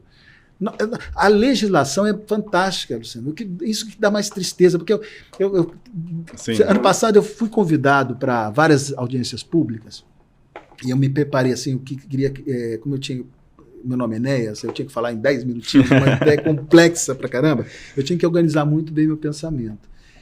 E aí eu comecei a estudar. Luciano, a coisa que mais me deixou assim chocado foi ver que a lei do petróleo, quando ela surgiu, em 98, ela já previa que 10% das participações especiais que constariam nos contratos de concessão e dos de partilha, eles fossem direcionados para o Ministério do Meio Ambiente. Em 2009, tem uma lei 12.114, se não me falha a memória, em 2009, essa lei pega parte desse recurso, aí diz assim, olha, cria o Fundo Nacional dentro essa lei foi a lei que criou o Fundo Nacional de Mudanças Climáticas, FNMC. Essa lei pega esses 10%, se você ler, você chora. Você se revolta, você fala, meu Deus do céu, em 2009, o cara fala, um dos itens para que esse dinheiro seria para reflorestamento, para adaptação às mudanças climáticas. Teve um pensador lá atrás, um legislador, um político com P maiúsculo, visionário, que preparou uma legislação fantástica. 10% das participações. Luciano, ano passado, 1% de participação especial, que são as verbas de P&D, que é o dinheirinho que ainda sobra para fazer CCS, para fazer wind offshore e tudo mais, Esse dinheiro representou 4,5 bilhões um ano. Vocês estaríamos falando de 45 bilhões de reais por ano. É um orçamento maior do que muito ministério. A gente teria esse dinheiro à disposição para fazer uma... Nós seríamos um exemplo para o planeta. E o que você acha que aconteceu nesses anos para isso não se realizar de fato? Política? Meu advogado está aqui. Não, é política, óbvio. Mas eu acho que é também um diversionismo dos ambientalistas. Ah, sim. Eu acho assim, olha, cara, vem cá, nós vamos ter que conviver com isso. A gente não quer tirar ninguém do mapa social, a gente não quer conduzir ninguém à idade de trevas, a gente não quer tirar a luz de ninguém, a gente não quer tirar máquina de lavar roupa de ninguém, a gente quer que as pessoas sejam felizes, que elas tenham seus bens, né? Como eu tenho, como você tem, como todos nós temos, como aquelas pessoas que estão defendendo isso têm. Sim.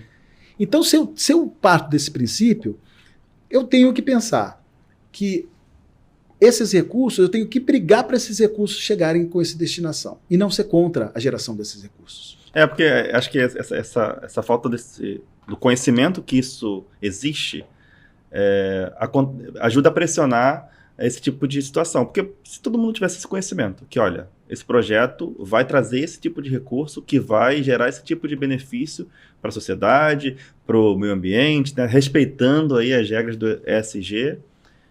Talvez quem está hoje pressionando contra qualquer um desses projetos vai entender que isso vai beneficiar muito mais a comunidade, o meio ambiente, do que se não tiver projeto. Se não tiver projeto, não vai ter recurso, não vai ter dinheiro para poder fazer nada. E vai continuar com esse problema, sabe? Com certeza. Eu acho que se eu tivesse alguma voz política dentro da área ambiental, minha bandeira seria essa. Eu falei assim, tá bom, vamos avançar, é isso? Então, mas eu quero recomposição dessas verbas, eu quero que isso seja transparente para a sociedade, para que a sociedade acompanhe esse dinheiro está indo sendo direcionado. Vamos usar esse dinheiro para reflorestar a Mata Atlântica, para recuperar a Mata Amazônica, para recuperar áreas de solo degradado. Vamos fazer isso. Por que não? É muito dinheiro, Luciano. E nesse contexto, João, assim, também outro tema que faz parte dessa discussão de equilíbrio e que hoje está muito, muito em voga é da margem equatorial. Porque a gente entende margem equatorial é aquela porção do norte do Brasil ali, né, que tem um potencial de produção de hidrocarboneto muito, muito grande. A gente tem nossa vizinha Guiana ali produzindo bastante. Isso pode ser o passaporte, digamos assim, para o futuro do Brasil de reserva, né, de hidrocarboneto, de energia, consequentemente. E a gente tem alguns entraves hoje, né, de licenciamento, ao mesmo tempo que a Petrobras já colocou, né, o seu interesse em, de fato, seguir com a exploração. Eu queria que você trouxesse para a gente um contexto dos problemas que existem hoje na margem equatorial para evoluir essa discussão em relação à exploração e como você enxerga, de fato, o que vai acontecer nos próximos meses e anos, né? Sim, então, a gente tem que pensar assim, isso é uma cebola, né? Você tem camadas de problemas e você tem que, para chegar no âmago da questão, você tem que ir removendo. Então, eu acho assim, como indústria, e até como empresas de sísmica, nós vamos contribuir com uma coisa, como eu já te disse, são 25 milhões de dólares em pesquisa ambiental qualificada de última geração. Então, o argumento, não há dados para decidir, remove-se. Eu não posso aceitar que, tendo feito um investimento de 25 milhões de dólares, esse resultado, e só contratando os melhores pensadores e pesquisadores do país, o resultado desses dados e dessas análises, elas têm um valor inferior a um barquinho de uma ONG que custa 30 mil dólares e ficou 2 dias parado em frente a algum lugar. Não pode. Aí há um desequilíbrio. Então nós temos que caminhar para a razoabilidade no discurso. Se chegar à conclusão de que existe uma hipersensibilidade, ok, mas ela tem que ser tomada com base em ciência.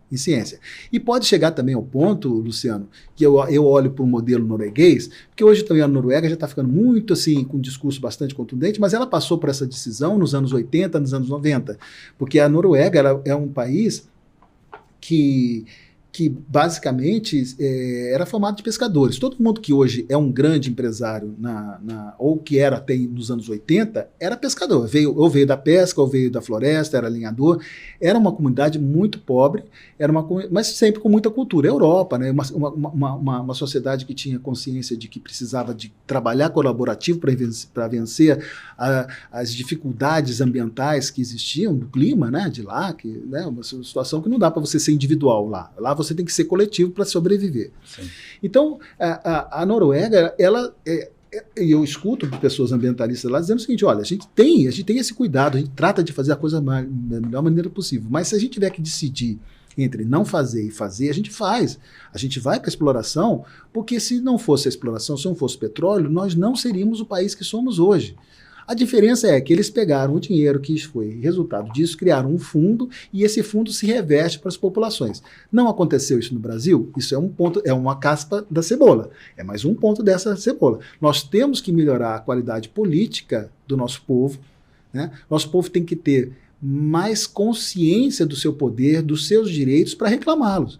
Um royalty não pode ir só para fazer festa de música ou de show de não sei o quê. Não, isso aqui tem que ter hospital, tem que ter, e tem que, mais que isso, além de suprir com essas necessidades básicas sociais que o Estado às vezes não tem condições de garantir, tem que pensar no futuro, como faz a Noruega, qual vai ser o nicho da gente, o que a gente vai fazer. Aí eu pego o Estado do Rio de Janeiro, aí volta a sua pergunta, que eu já sei, eu vou diversificar, eu sou assim, eu sou perigoso. A gente falando dos renováveis, aqui é uma chance no Brasil, no Rio de Janeiro. O Estado do Rio de Janeiro é um estado que tem vocação para várias iniciativas de renováveis. O Rio de Janeiro é o estado maior produtor de óleo e gás. Ele tem condições de pegar esse dinheiro do royalty do óleo e gás e transformar na próxima geração de energia e continuar sendo um estado fornecedor de energia, só que não mais de petróleo e sim de renováveis. Então, por sorte, nós vamos ter agora um projeto que a gente está envolvido com ele, aqui que a Petrobras vai fazer um piloto no estado do Rio de Janeiro. A gente trabalha direto também com o pessoal da SEMAR. É o projeto CCS Esse é o projeto de eólicos offshore, e tem o de CCS também, que também estamos envolvidos, né? Nós fizemos agora... Pode explicar rapidinho para o público o que o significa CCS, CCUS, esse termo que tem sido meio tocado, né, agora com alguma frequência, né? Eu tive o privilégio de ter uma aula com a maior professora desse assunto, que é a Isabela Morbach. A Isabela e a Natália são duas jovens talentosas que estão na presidência, estão na liderança da CCS Brasil. São duas jovens altamente capacitadas que estão na luta pela regularização do CCS, dessas tecnologias, né, de captura de carbono no Brasil. Aí ela deu uma aulinha, porque você tem o CCS, vamos começar pelo CCUS. CCUS é captura e uso e estocagem do carbono. Esse U aí é uma de uso. Sigla em inglês, uma sigla, né? Capture, Store, Carbon Capture, Use and Storage. Captura, coleta, captura e uso e estocagem do carbono. Isso a Petrobras faz desde 2008. Nós somos o país líder nisso no mundo. Então não é novidade nenhuma. O que é isso? Você pega o CO2 que sai dos campos, você está lá produzindo, junto com o petróleo, com o hidrocarboneto, vem gás natural e vem também CO2.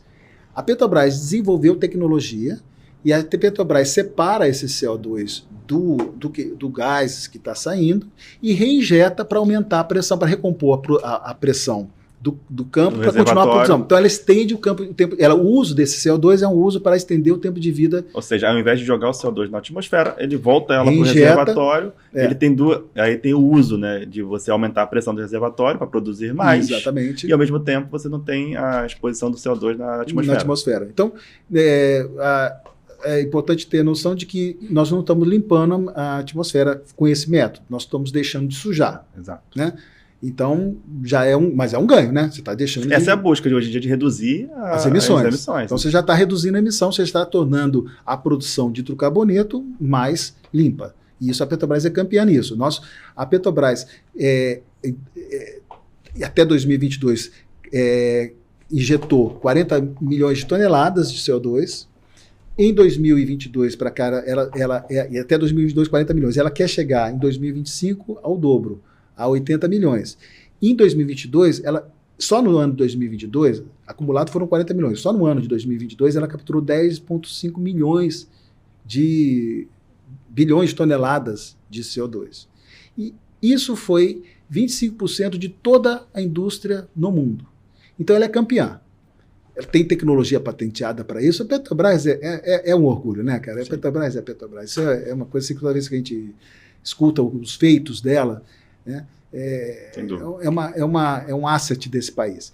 Então, a Petrobras já faz isso. Tem gente que tem outros empreendimentos que usam, por exemplo, esse CO2 para fazer ureia. Então, tem os estudos são para poder entender qual forma de se utilizar esse CO2. Né? Isso. Agora tem o CCS. O CCS é o quê? É um projeto que não tem produção de CO2. É um reservatório vazio, é um antirreservatório, né? Um reservatório vazio de hidrocarboneto, e que pode, mas que é poroso, que tem lá uma esponjinha que eu posso pegar ou capturar o CO2 de alguma forma e injetar ali dentro e armazenar para sempre. A armazenagem ali do CO2. E armazenar do CO2. Então, normalmente, o que são esses projetos? São projetos seguintes, você cria um hub de indústria, e as indústrias mais, entre aspas, vilãs, né, que nesse ponto de vista, que geram muito CO2 na sua linha de produção, que cimento, tem várias indústrias que têm essa produção grande de CO2, elas se conectam a um centro de captura desse carbono e injeção, mas sem o uso do carbono. O carbono só vai ser estocado lá e vai ser guardado para sempre. Então você está pegando o CO2 de outras fontes, o CO2 que iria para a atmosfera e armazenando. Aí você tem o BECS, que é mais ou menos isso, mas só que você captura de uma produção de biocombustível. Você imagina uma planta de biocombustível, que você está gerando combustível, então aquela planta, cana, o que quer que seja, milho, quem quer que seja que está produzindo o combustível, ela já capturou o CO2 na hora que ela viveu, a plantinha estava viva lá tal. Na hora que eu vou produzir isso aqui, eu posso gerar CO2, só que em vez desse CO2 ser jogado para a atmosfera, eu reinjeto esse CO2 e guardo para sempre. Então eu estou limpando, até melhor limpar ali, porque já estou limpando de algo que já limpou pela própria existência da planta. E tem o DAX, que é a captura do CO2 da atmosfera. Esse é o que limpa de verdade. Você está aqui, nós estamos respirando, você tem um equipamento que retira da atmosfera esse CO2 e injeta. Só que é caríssimo. Hoje isso não é viável. Industrialmente, não é assim, vamos limpar, o planeta fazendo isso. Não há dinheiro no planeta para fazer isso, mas a tecnologia sempre avança. Então, essas são as principais siglas do CC, da captura de carbono. E aí tem alguns projetos, como você estava mencionando, no Rio de Janeiro. Sim. Eu sei que tem um projeto no Norte Fluminense, né, relacionado a isso, a CCS. Petrobras acho que tem 28 projetos grandes. E tem agora, assim, então, o que aconteceu? Eu conheci a Isabela e a Natália, vendo o trabalho que elas estavam fazendo, eu até brinquei com elas, falou que elas são as novas Elba. Vocês sabem quem é Elba Ganum? Elba Ganum foi a pessoa que criou... Hoje no Brasil tem o wind, a indústria de geração pelo wind, graças a ela. Ela que criou a Beólica, a Associação Brasileira de Eólicas. Ela foi uma das fundadoras, ela hoje é presidente da Beólica, e eles que conseguiram criar todo o marco regulatório para a eólica. Entendi. Então, assim, ela começou lá há 20 anos atrás isso e chegou lá. E essas meninas hoje são... Eu falo menina porque eu sou velho, né? Não tem menor estão liderando essa discussão do CCS. Estão liderando, elas estão extremamente... É uma entidade extremamente ativa e tal. E eu conheci, e aí eu falei com elas, gente, olha só, não vamos cometer o mesmo erro, porque todo mundo faz assim, todo mundo se dedica demais a criar a questão regulatória do ponto de vista, por exemplo, que é ANP, energético, tudo mais. Tá? Como é que vai ser gerado, como é que entra no grid, como é que é isso, tá bom. Vem cá, e o IBAMA? E o meio ambiente? Ninguém se preocupa com eles. Aí quando você perde 4, 5 anos fazendo a regulação, e aí a regulação posta todo mundo, agora vai. Aí chega para o IBAMA e fala, quê? Como assim? Vocês estão batendo na minha porta agora, já querendo que eu aprove o projeto? Não, sim, tem que aprovar. Não, vamos caminhar juntos. Então nós fizemos, que eu também sou diretor da Câmara de Comércio Americana, que é um espaço muito interessante. A Anshan, ela tem uma capacidade de articulação fenomenal. Nós fizemos um evento para o IBAMA, nós conseguimos apoio do consulado da Noruega, do consulado de UK e do consulado dos Estados Unidos. Trouxemos os maiores especialistas desses 3 países, durante 2 dias, fizeram a apresentação fechada para IBAMA, EPE, ANP, INEA. Os diferentes atores ali. Não é... Trouxemos as pessoas que foram responsáveis pela construção desse arcabouço lá nos seus países. Fizeram uma apresentação para o IBAMA, ao final dela, o pessoal, assim, até o próprio IBAMA postou na página deles esse evento, o resultado desse evento. E eu ouvi deles a seguinte mensagem: olha, acho que aqui a gente acelerou em 2 anos esse processo. Em 2 dias nós fizemos 2 anos, porque a gente compartilhou, fez uma transferência, mas poucas pessoas se preocupam com isso, sim, entendeu? Então, aí vem o desbalanço, você não dá o apoio, não dá a importância que você diz que dá ao meio ambiente, e na hora que você precisa de uma decisão que é ambiental, você cobra essa decisão sem trazer ali no seu caminho junto, né? E o conhecimento para... Então, eu acho que isso é meio óbvio, né, Luciano? Mas é tão difícil fazer essa construção. Olha, não é fácil. É cansativo às vezes, porque eu tenho várias bandeiras que eu levo que são um pouco frustrantes. Eu tenho certas coisas que eu nunca consigo encontrar ninguém que tenha uma visão contrária à minha. Eu fico procurando alguém que seja contra tal coisa, para eu poder entender por que não acontece. Né? Sim. Mas não acontece. Todo mundo concorda, todo mundo vai para casa e aí fica assim, falo, e aí, mas cadê? Vamos continuar a conversa. Então né? eu tenho dificuldade como certas coisas não tem. E eu acho que o IBAMA deve sentir isso na pele, né? Sim. Porque o pessoal só sabe chegar e dizer assim: vocês têm que entregar licença, a crítica apontando o dedo, mas pouca gente mete a mão ali e tenta entender a realidade e tenta ajudar com a realidade. E nós temos todos os recursos para fazer isso. Nós temos recurso legal, nós temos recurso financeiro, nós temos tudo, está tudo pronto. Por que não acontece, Luciano? Eu não sei dar essa resposta para você. Está faltando essa liga. Essa liga entre esses diferentes núcleos, né? Não sei onde que se criou essa impossibilidade, mas cara, eu fico, sim, sabe? A gente avança, mas muito pouco em relação do que a gente poderia avançar, né? Indo já para essa parte final, João, eu quero aproveitar essa discussão, principalmente para quem está começando a carreira, ou quem está buscando como se qualificar. Que tipo de conselho, eu diria, de tipo de área, de tipo de conhecimento você entende que essas pessoas, não só de quem está começando, quem também já está na indústria há algum tempo, enxergando tanto campo de geofísica como esses temas que a gente tocou aqui, CS, mas que essa pessoa precisa ter de conhecimento, que você buscar, tanto pode ser técnico, ou hard skill ou soft skill, o que você enxerga, olha, para trabalhar comigo, ou para trabalhar nessa indústria que tá acontecendo, quais características você acha que essa pessoa tem que buscar e qual tipo de conhecimento? Eu acho assim, a pessoa tem que ter uma educação de base sólida, né? Uma boa academia é a base, porque uma academia boa, aí eu digo academia boa, é aquela que te ensina a pensar. Né? A pessoa tem que saber pensar, porque Luciano, não tem receita. E se não tinha receita há 35, 36, quase 40 anos atrás, quando eu comecei, não existia uma receita. Né? Você tinha que... o pessoal dizia, você precisa fazer análise de sistemas. Era qualquer luxo da época. Porque vai vir, você tem que fazer computação, informática. Não, aí você vai ter o futuro. Claro, tem, mas não é isso só. Né? Então não tem uma receita. O que tem aprenda a pensar. Aprenda a ouvir, aprenda a sofrer. E aprender a sofrer é a parte mais difícil. Não evite o sofrimento. Não evite o sofrimento de ter que perder um fim de semana estudando. Não perca a oportunidade de aprender com um mau chefe, identificando nele qual o problema dele, tentando superá-lo e evoluir. Não pare diante do desafio, não desista. Tem uma boa base para que você possa pensar. E esse pensamento, a vida, a realidade vai te conduzir. Sim. Ela vai te conduzir. Esteja aberto, seja uma pessoa... É lógico, cada um tem suas características. Tem pessoas que são mais introspectivas, tem pessoas que são mais comunicativas, mas mesmo que você seja uma pessoa introspectiva, busque uma rede. Encontre uma forma de se ligar, não em bolha. Rede de pessoas que suportem, que estejam com boas bandeiras. É o que eu digo para mim, quando a gente comentou que a gente é serviço, que a gente é apoio, porque há uma beleza enorme você ajudar pessoas grandes a fazer mais. Porque o seu papel se você é uma pessoa prestadora de serviço, você vai ajudar. Você não precisa estar no estágio, você não precisa estar com a cara, não precisa no holofote. No holofote.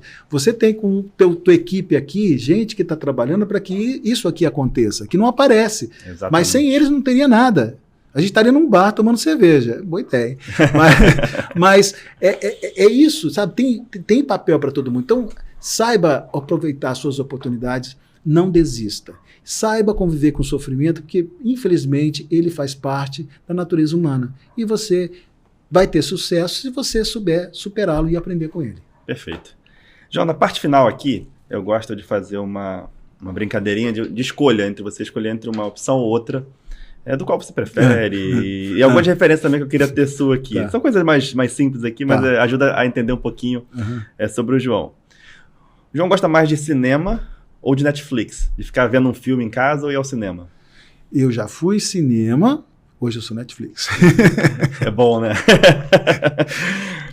Eu gostava do ritual do cinema, mas o cinema perdeu o ritual. Cara. O cinema me deixou. Eu era do Rian. Você ia para um cinema, você se vestia bem, porque nem quando você viajava de avião, você se vestia melhorzinho, você não ia de chinelo para um avião, você se vestia, porque você entrava, o cinema era um teatro enorme, era um negócio, quando você vai para o cinema, para um shopping, uma telinha daqui, eu prefiro não Netflix. Você prefere reuniões presenciais ou videoconferência? Presencial, não, dá até angústia falar de virtual, cara, que pesadelo foi para mim, pandemia e todo esse processo, né? Horrível. Acelerou muita coisa realmente se resolve hoje na videoconferência, mas eu tô com você. Nada substitui a oportunidade. Você resolve um problema. Você não estrutura algo. Você resolve pontualmente, né? Mas nós fomos ali nesse evento. Toda vez que eu vou num evento, eu saio com uma bagagem tão grande, eu saio com tantas bandeiras, eu saio com tanta gente nas minhas conexões. Impossível de você fazer isso virtualmente. E tem coisas que o virtual nunca vai te trazer, que são os outros sentidos ali, o papo ou o assunto além do conteúdo técnico tem que ser, sabe? Eu tô aproveitando esse gancho, eu gosto muito do tema cultura, sabe? Cultura organizacional e tudo mais. Curiosidade, sim. TGS e PGS. Você liderando isso no Brasil, como... Ainda não sabemos, isso vai ser definido ainda. Caso seja você, como você enxerga a cultura das empresas e como integrar isso? Acho que deve ser um desafio enorme para quem está liderando, né? Luciano, assim, é bom que eu não sou virgem na situação, né? Eu passei por várias fusões. A primeira fusão que eu vivi e foi bastante desafiadora foi a fusão entre a Landmark e a Halliburton. A Halliburton comprou a Landmark, PGS Data Management. A Landmark comprou a PGS Data Management e isso fez parte do grupo Halliburton, que são coisas imissíveis, né? A Halliburton é aquela coisa da broca, é uma dinâmica, enquanto a Landmark era uma empresa de tecnologia, de fashion e tudo mais. No caso TGS e PGS, é mais próximo, porque elas são negócios muito parecidos. São duas empresas norueguesas. Mas tem culturas um pouco diferentes.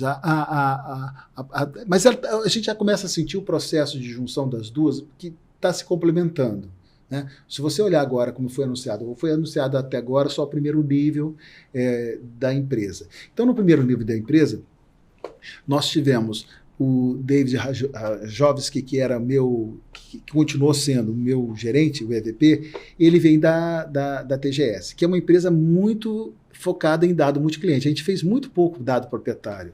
Eu não via a gente não fazia dado proprietário, só dado multicliente, aquele que a gente falou aqui, que a empresa vai, arrisca e faz para vários clientes. E a PGS foi uma empresa muito forte na abertura do mercado no Brasil, ela foi muito forte no multicliente. Os primeiros grandes 3Ds adquiridos foram multiclientes, mas ultimamente ela vinha muito mais focada na serviços, em contratos com a Petrobras e com outras operadoras. Então, o EVP ficou de lá, né? Processamento as duas têm, porque nós também compramos a Ion, que também tinha um processamento forte. Então ali soma. Tem coisas que vão somar e tem coisas que uma vai liderar. Mas no somatório, eu acredito que vai ser uma empresa muito forte. Todo mundo vai ter que se ajustar a essa nova realidade, tanto TGS como TGS, porque quando você junta duas culturas, não é igual ninguém sai igual. Uma nova cultura. Ninguém sai igual. Isso é uma verdade. E aí depende da habilidade, né, de quem está conduzindo o processo de conseguir tirar o melhor de cada lado. Perfeito, perfeito. Uma outra pergunta dessa. Você prefere o verão ou o inverno? Eu gosto da alternância. É bom ir numa praia, mas também é bom estar em casa. Um friozinho, tomar um vinhozinho, comer um fondue. Eu gosto das duas. Mas eu te confesso que eu venho de um lugar frio, né? Eu nunca me adaptei ao calor do Rio. Eu sofro muito no verão carioca. Eu tento fugir do verão. O inverno carioca já é quente, né? Então, a gente brinca que o Rio de Janeiro tem 2 estações, né? O verão e o inferno. Né? É verdade. Você preferia um bom restaurante ou cozinhar e fazer um prato em casa? Cozinhar, adoro cozinhar.